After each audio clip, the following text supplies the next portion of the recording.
Hello, it's Andrea, and today I have a wonderful crossover episode to share with you. This is my conversation with journalist and podcast host Andrea Gunning of the Betrayal and Betrayal Weekly podcast, as well as a really phenomenal show that we shared a few weeks back, There and Gone South Street.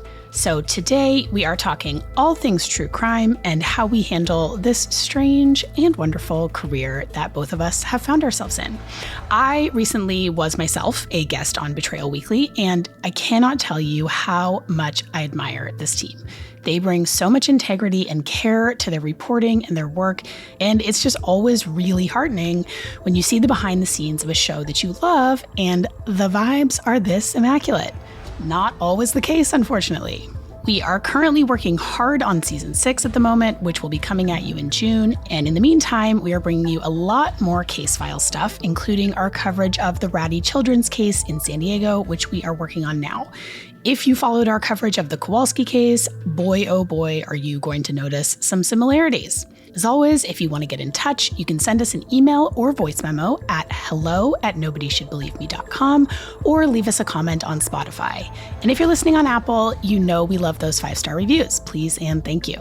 And of course, the best way to support the show, if you are able, is to join us on the subscriber feeds on Apple and Patreon, where you will get 2 extra episodes a month, ad-free listening, and the entire new season on the day it launches. So with that, here's my conversation with Andrea Gunning. I'd love to start off with just your background. How did you get into being a true crime podcaster? You know, I often joke that I'm a recovering TV executive. And so I hail from the TV space, but I work for a company called Glass Entertainment Group, and we specialize in reality TV and documentaries.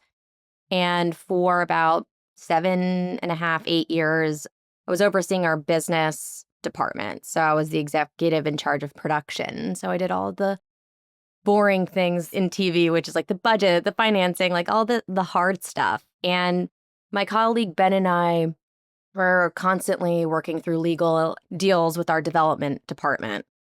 And we were seeing great stories getting passed by TV executives and networks. And one story that came across our desk, we were working with Kim Goldman, who is the sister of Ron Goldman, who was murdered by O.J. Simpson.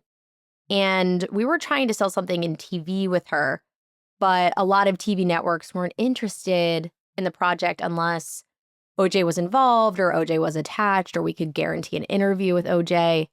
And this was back when O.J. was still living. I think he had just gotten out of prison and was living in Vegas at the time. But my colleagues and I really believed that there was a story here even without OJ's voice. So we decided to make it a podcast, and instead of telling the O.J. Simpson story, we told the story of people who lived it. And so that's how we got started in the podcast space. That's a great answer. I mean, I really see like that imprint for the work you've done after that, you know, and also that just really plugs into what I think is interesting about true crime stories, which is the sort of long tail of them and the way that they impact the people who are pulled into them. Yeah. So one of the things you're known for is your work on Betrayal and now Betrayal Weekly. How did you come to that story that was the first season of Betrayal? It's all kind of related. So Jen Faison is the subject of season 1 and her marriage and how the marriage unraveled. But she works in television. She's a television executive producer, so we kind of are in the same universe. And Jen had heard Confronting O.J. Simpson and reached out to her agent, and her agent reached out to me and my colleague, Ben, for an initial conversation. But the universe has an interesting way of working, because at this time I was getting out of a relationship. I had moved out of my boyfriend's house. I had discovered a lot of deception, not to the magnitude that Jen had. And I was kind of recovering from understanding, like, why was I in this relationship? Why was I ignoring a lot of signs? Was I ignoring it, or was it like, all of these questions that were coming to the surface. So it was like I was meeting Jen at the perfect time. I couldn't relate to the magnitude of what Jen was going through, but I knew I don't even want to say as a woman, but as a human being, I understood the pain when she pitched me her story. I understood her anger and her confusion. And I found like this emotional access. And I thought if we could maybe do something with that, people will relate and maybe heal. And so just that relatability and that timing of it just so happened to work out. Yeah, that's amazing. And I think that that shows up in the quality of the season and just the emotional depth of it. And I'm really interested in what you said about this idea of not coming from a place of anger. This is a really complicated part of interviewing people about these stories, right? Because they have every right to be angry. You have every right to want to even go on a sort of revenge journey. But doing that on a podcast is not actually helpful to anyone, right? It's not helpful for the listener. It's not really ethical to sort of try and get someone in that energy, even if it can be compelling in its own right. And I have the same sort of thing when I talk to folks who are often dealing with really extreme betrayals. Mm-hmm. And then on top of that, the abuse to them or abuse to their children or children that they care about. And it's, I think, really important to make sure that someone is ready to have that conversation. It was important to me. I started off with telling my own story in the first 2 seasons of the show, kind of bit by bit. Mm-hmm. And I sort of revisit pieces of it from time to time. But like, I had to wait, a decade until I was ready to talk about it. I was like, it's such a vulnerable thing, and it's such a vulnerable thing to put out there and then have people react to. There are so many points along this journey where getting on a mic would have been the absolute wrong choice for me. Right. And I think there's also like the expectation setting, because if you're talking about a case where it's either an unsolved case or it's a case where there wasn't a good outcome, or it's a case where like the person you're talking to wants some action to be taken by authorities, that's not something that we can make happen. Can't always guarantee. Right. And like, so I think that that's also like a really tricky part of it, of making sure that who I'm talking to, like, yes, we're going to put all this out there, and I think people are going to care. I think people are going to get something out of it. They're going to learn something important. They're going to relate with this experience. I hope you get a deep personal catharsis from sharing this, but like, the cavalry is unlikely to mount up, because unfortunately that's just not often how it works. And this may not end with answers. Yeah. And that was my worry producing There and Gone, which came out this past summer in 2024. And I have to give iHeart a lot of credit, because we pitched them this story and there wasn't an ending, and we couldn't guarantee that we would find or solve this case. And so you're taking a lot of risk. And then the partnerships that you make with distributors are also taking a lot of risk for what's the payoff? What's the audience going to leave thinking? Are they going to walk away feeling satisfied? And, these are people. Like, we're studying and we're exploring stories of people and their loss and their trauma and their grief. And so we're not always going to get a payoff that makes sense to everybody. I like telling stories that really show the complexity of the human experience. And I think There and Gone is an example of that. Yeah, can you kind of give us an intro to the case and how you got interested in it? Sure. It's the story of Richard Petrone and Danielle Imbo. 20 years ago, two 30-somethings just literally vanished off of South Street in Philadelphia, which is basically like the Bourbon Street of Philadelphia, the busiest place for nightlife. They were seen leaving a bar and then never seen again. And then till this day, no one knows what happened. Was it an accident? Was it murder for hire? And so I remember this because I was I think a senior in high school, and it was terrifying because one of the victims, his parents have a bakery that I grew up going to, and both of their families look so much like mine in different ways. They do Sunday dinner. I come from an Italian family. We do Sunday dinner. they gamble on Sunday over football bets. Like, I'm wearing my Eagles jersey. Like, this feels like this could be my own cousin this happened to. So it was very personal to me. And so it was just this loss that kind of reverberated throughout our entire community and continues. Because how do two people in their mid-30s just vanish, just literally into thin air? And when we were exploring doing the story, I thought the families would be very interested, but we would struggle with law enforcement. But then I soon realized that the FBI really needed our help, because the FBI knows that the more coverage they can get of this case, more people will be able to like call in and feel like, let me just do my part. 20 years later, I'm just going to do it. I'm just going to make the phone call. I'm going to say what I know and be done with it. And I live in this city, and there are parts of this city where this crime isn't a big question mark. There are parts of this city and neighborhoods in this city where people know exactly what happened, or they feel like it's a fact. They communicate it like it's a fact. I know who did it. I know why it's done. Isn't that crazy? Yeah. Like how a whole neighborhood in one city, there's like this understood rumor of what happened to two random people that have no connection. And that was the neighborhood in which I lived. So to me, it was like, I just want to help these families. We didn't solve the crime Yet. but there was enough people that actually wrote into the FBI for them to reopen and assign new agents. So I feel like I did my job. Hell yeah. I mean, that's amazing. And I think this is one of the most interesting parts of working in the true crime sphere, and why it's so important to like take this job seriously and be really responsible is because it does have real world impacts. And yeah, I mean, this question of law enforcement, it's like, so the case that I'm working on right now for our next season is one that I am hoping that some action will happen on. How realistic that is, who knows?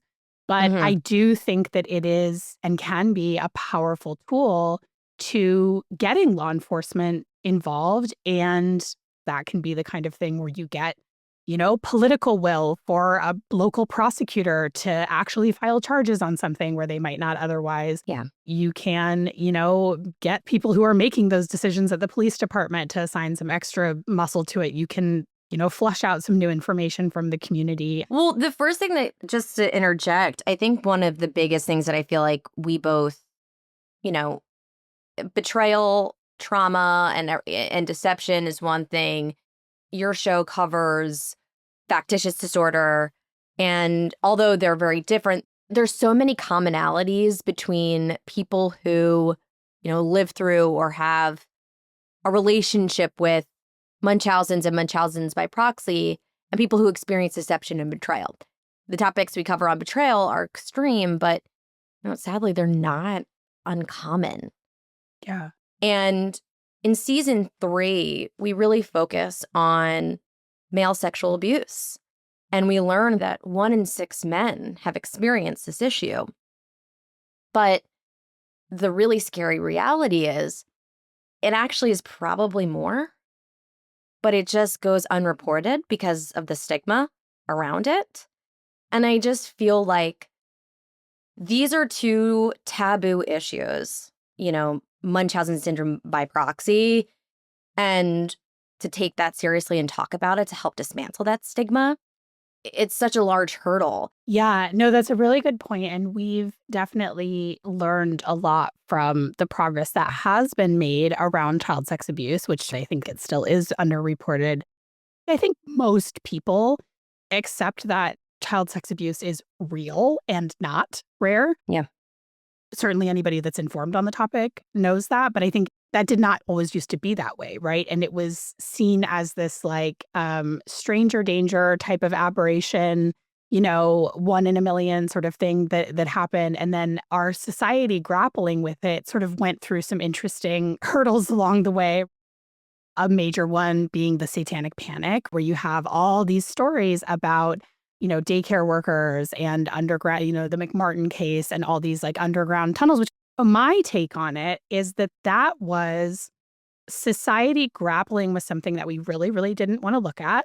which is child sex abuse, and that actually it was easier and more comforting to think that it was satanic daycare workers because that's a problem that you can ostensibly solve. Mm-hmm. But I think it's more comforting to think that there's some evil system that you can kind of shut down than it is to confront the reality, which is that this is Boy Scout leaders, priests, coaches, dads, uncles who are doing this, right? It's most likely to be someone that child knows. And it's not going to be someone who is an obvious creep all the time. And it's so similar with Munchausen. And that's where we get into kind of the hullabaloo that happened around the Maya Kowalski case with the film Take Care of Maya and a lot of the coverage that really followed in lockstep with that, where they presented it as a medical kidnapping case. Mm-hmm. Medical kidnapping is our satanic panic, essentially. It's like, this idea that doctors are just separating families, right? Like doctors don't make those decisions. Doctors evaluate abuse. It's a legitimate subspecialty. There's just so much disinformation around that. And the Maya Kowalski case was sort of the most high profile one. But I think that there's a similar dynamic going on there. And certainly with Munchausen by proxy, it's not a 1 in a million thing. I think the behavior is along a spectrum, but I think it's far more common and getting worse because of social media, because of which I would assume actually some of the behaviors that y'all talk about on betrayal and this sort of more male deception and cheating and that kind of thing, like you talk in the Spencer Heron case, like social media has given people unfettered and unlimited access to attention. Mm-hmm. And, I think it was Dr. Ramani says in the TV series, like, oh, that's the dangerous combination, right? Attention seeking plus lack of empathy. I mean, that is exactly how you describe Munchausen by proxy behaviors. And so I think there's every reason to believe that it's getting worse. And that is a scary world to live in. I hate to be the one to break this to you, but like the world is not what you thought. That mom of the sick child who's raising money on GoFundMe and seems like the most heroic mother you've ever met could be the scariest person you've ever met.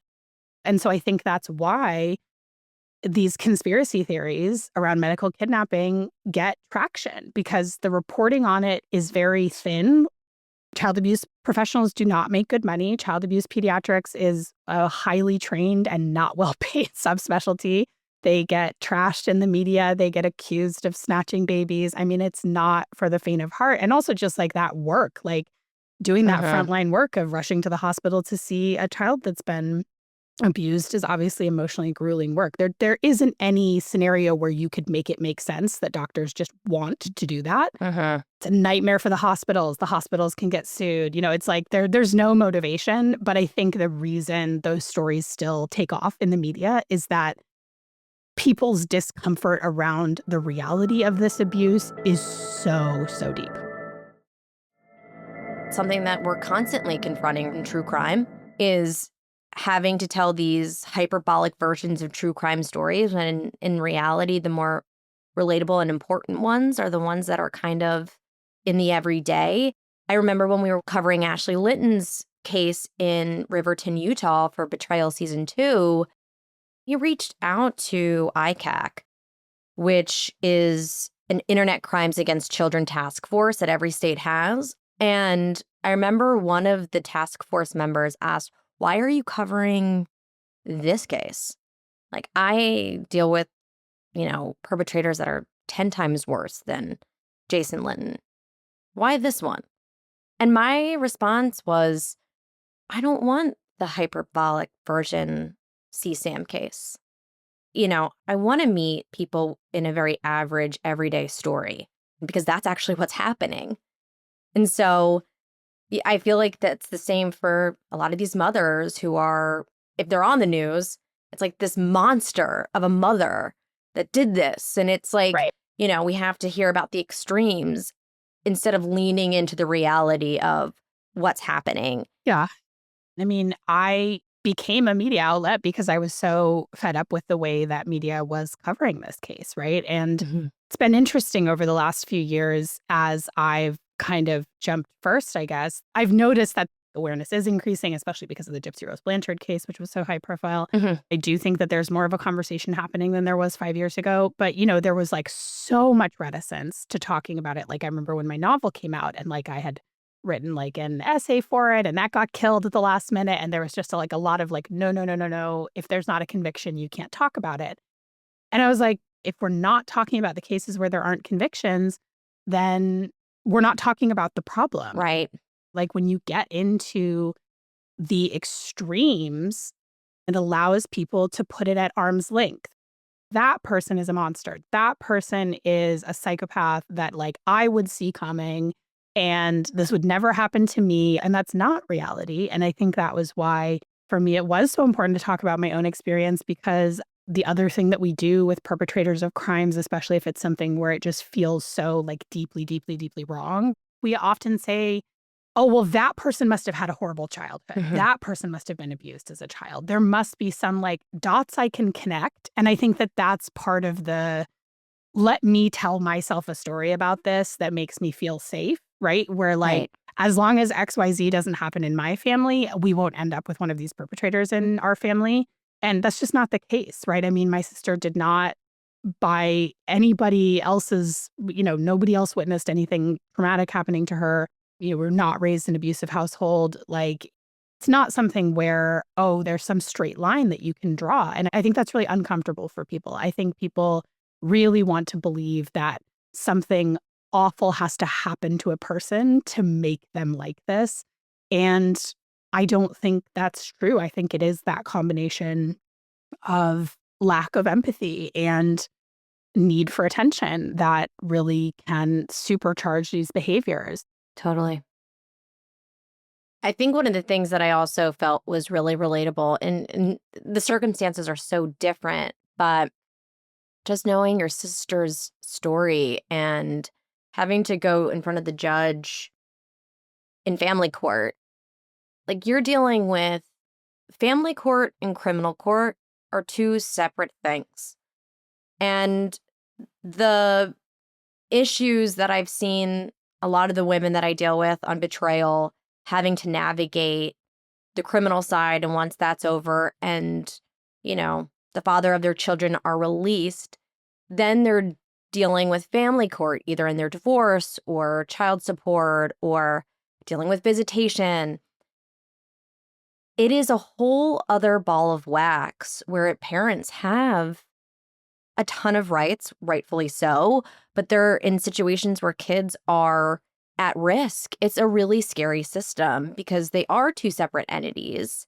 Yeah, and I think that that's something that the vagaries of that like really is lost on people that have not had to interact with these Right. systems. And I think people here, and a lot of this again, when I'm talking about like, Mike Hixenbog's work for NBC and his whole Do No Harm series, like a lot of this is, I think, intentionally created a confusion where it'll be like, courts said, doctors disagree. Like courts said, this and that, right?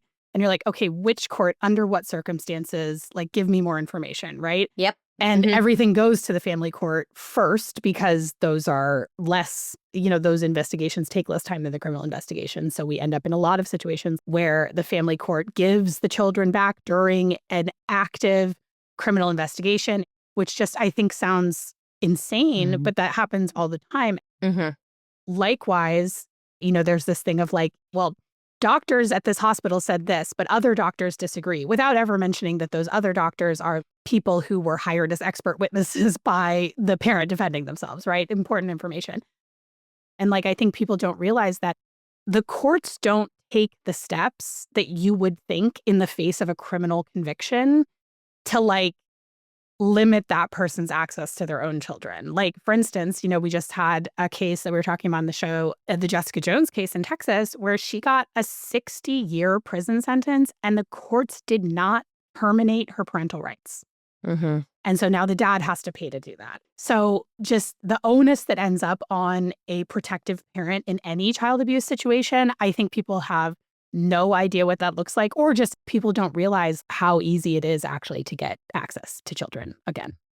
Yeah. In the case of Stacey Rutherford and Tyler from season 3 of Betrayal, I think the courts got it right. So, for people that don't know, Stacey was married to a man named Justin, and he was a doctor in Reading, Pennsylvania.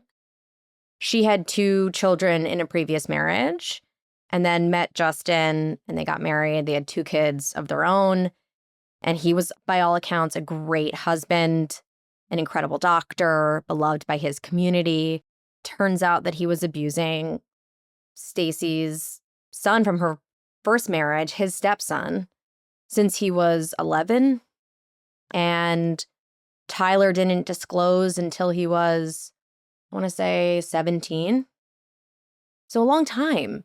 Yeah. And, Justin also tried to hire a hitman while he was in prison to murder Tyler so that he wouldn't testify in court, which is what we cover in season 3 of Betrayal.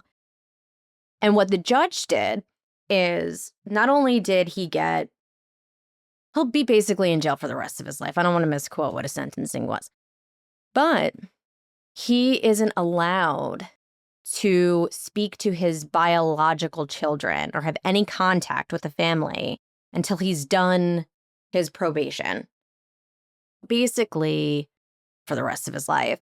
And so I remember talking to Stacy and Tyler and them feeling like really complicated emotions because they deeply love Justin.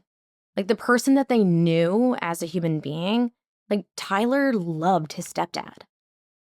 But then there was the monster, the abuser. They were 2 different people to him. And that was a scenario where the court really contemplated a lifetime of abuse and grooming and narcissistic behavior and just got it and knocked it out of the park. And I was like, heck yeah, like this is a Pennsylvania. Like I was really proud. So yeah, like sometimes we talk about things getting wrong. Like that was a scenario where I think the courts got it right. And it's so complicated. And I think it kind of goes back to this question of once you have identified a person as this type of abuser, where it has so much in common, Munchausen by proxy, with child sex abuse, where it is, an extremely compulsive behavior. It's one of those things where, again, I think we can more easily recognize it in child sex abuse cases where it's like, okay, if you cross that line with a child, you're not a safe adult, period. Like if you're capable of doing that, like, whether or not you should be thrown in jail for the rest of your life or we should do something else with you is sort of a separate question. But like, you are not that's why we put people on registries. That's why we say they can't go near schools. Like we have no such attitude towards Munchausen by proxy perpetrators. Yeah. There is this idea that it is like some mental illness that people are sort of, quote, suffering from. And much like child sex abuse, there is an underlying psychiatric disorder, factitious disorder imposed on another. It's very similar to pedophilic disorder, which is also in the DSM, also very challenging to treat. Also very, unlikely that a perpetrator will take enough accountability to be treated for it. And it doesn't reduce someone's culpability. And it's like a very complicated thing that happens when like children always want their parents. That's such a biological drive for kids. That's a survival mechanism. Even if their parent is not capable of loving them or being safe with them, like they will always kind of have this longing. So you can have a situation where someone is separated from their parent and then they really, really, really idealize that parent and don't then protect themselves. I mean, it's really complicated. And then for survivors that have fully processed the abuse, so are not going that direction of saying this didn't happen to me, right?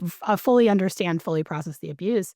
I mean, we saw Joe in our 4th season really struggling with this, with their mom, of like, they totally recognize what their mom did to them and they understand a lot about the dynamics and they still love that person. And I mean, I would say most of the survivors I know are either low contact or no contact, but it's really complicated to navigate that relationship. We're working on a case for season 4 of Betrayal about this woman out of Colorado Springs.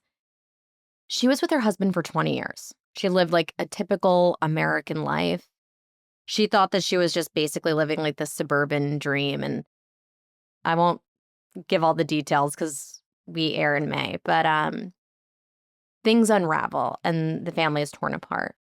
And she has to look back on 20 years and basically readjust her sense of reality because he shares things, discloses things that completely alters core memories in her life where she's living and thinks one thing is happening where there's another almost like parallel universe where he's operating and she has to hold both realities at the same time.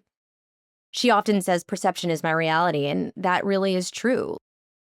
And I remember, because I had listened to your first season so long ago, I was like, let me listen to this again. Like, Hope's family and then your family. I was thinking about you guys and like you having to look back. Like once things became clearer to you or things were coming into focus, how are you looking back on that time and how painful was it to try to merge what you thought you were experiencing and then the reality that you now learn? It feels like those memories start to hold on to you in a way that you're like, I don't even know what to do. Yeah, I mean, it's a really profound part of the experience, and I think when people like to throw the word gaslighting, I know. as like it's sort of this like pop psychology term, but I think like when you really have gone through like gaslighting, to my mind is like someone is systematically making you doubt your perception of reality, and it's extremely disorienting, and it's sort of its own whole thing to recover from. And certainly for me, given that my sister is in my whole life growing up and is in my earliest memories and was a huge part of my childhood. I mean, we're very close in age. She's my only sibling. Mm-hmm. It really breaks your brain for a while. Right. And now you're estranged. You guys haven't talked in over a decade? Yeah, this is now 14 years that this has been in my life. And I've really gone through different stages of processing it. Mm-hmm. And then it was like very clear that like this is permanent. And then I sort of started to think about it as a death. I started to think about it as there was a person that I grew up with, that I loved, that I had these experiences with, and she died. I came to a new understanding of it, which is that person that I thought I knew was probably never there, and that it was always a mask. And that the parts of her that I experienced as being loving and being connected were just a person like mimicking those behaviors. And that was a really painful revelation. It was much easier to think of her as a person that I loved and was there and died. Mm-hmm. But I think it was a really necessary one. So then there's the question of like, what do you do with all those memories? And the way that I frame it, and when I see other people struggling with this, what I hope people can come to eventually is a place that I think I finally arrived at after a lot of work, which is my experiences were still real. Like, I loved my sister. I had fun with her growing up. I had a happy childhood with her. Those memories are my memories. And at the end of the day, it was real. It was real for me. So I get to keep them. Yeah. Like I'm a twin. And so, my relationship with my sister, next to having my own children, that's the most important relationship in my life, always will be. Like, I entered the world with her. I did every fundamental first with her. I could imagine losing my sister or not being able to share in critical moments. It's a profound loss, that relationship with a sister. It is. And I think like, I'm sure that you get so many emails and messages from people listening to the Betrayal shows that like relate with that experience and see themselves in that. And I think there's healing in making that content. There's healing in listening to it. Mm-hmm.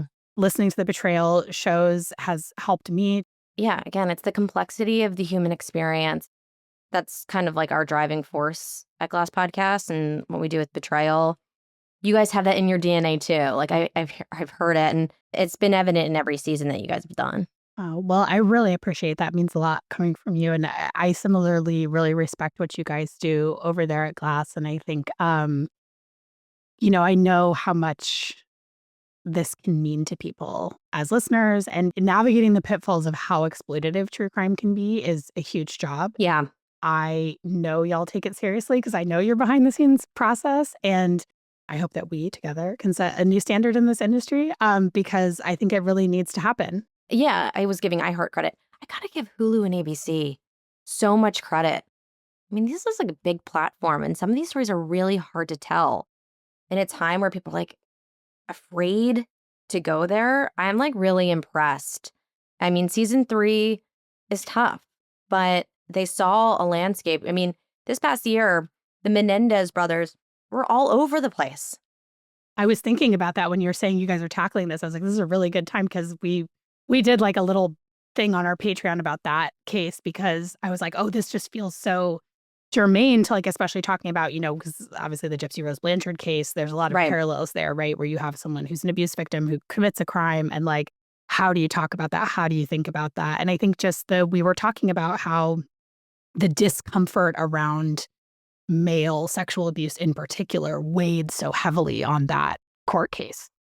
Absolutely.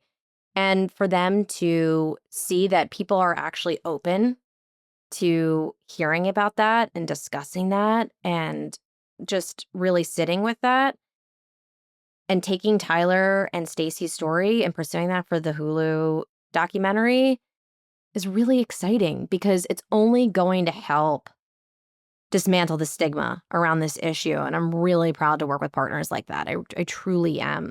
Yeah, that's incredible. I'm glad that they're supporting it. Something that is very special about podcasting. Like podcasting feels like a medium where you can take a lot of risks. Yeah. Someone has to go first. So I think like having a proof of concept with the podcast, like that certainly helps TV folks make good decisions of like, okay, there's an audience for this. So maybe it is worth taking a little bit more of a risk. It's a safer landing. Yeah, exactly. It all works together. So your book that just came out, this is your first like intro to nonfiction, right? Or did I have that wrong? No, this is my first nonfiction book. The other 4 are novels. And it's very funny because people are always like with the book or with the show, they're like, oh my God, I love your show. I mean, not because like, I know it's like they're trying to tell me like, oh, not because I love child abuse. I'm like, no, I know. I understand what you're saying. And it's like, right. Of course, like I want people to be engaged with the storytelling. I want them to connect to that. They're not going to care about it unless they are connecting to the story and unless they are staying engaged with the story, right? And like, obviously, we take it really seriously.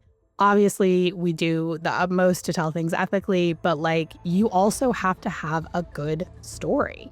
Yeah, for sure. Well, this was amazing. We just got like straight in the deep end, which I love. I could talk to you for hours.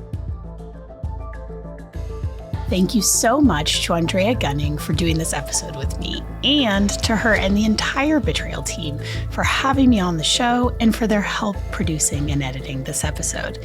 If you are not tuned into Betrayal yet, you've got to check them out. There are 3 full seasons of Betrayal that you can binge right now, as well as more than 30 episodes of Betrayal Weekly. I cannot recommend it enough.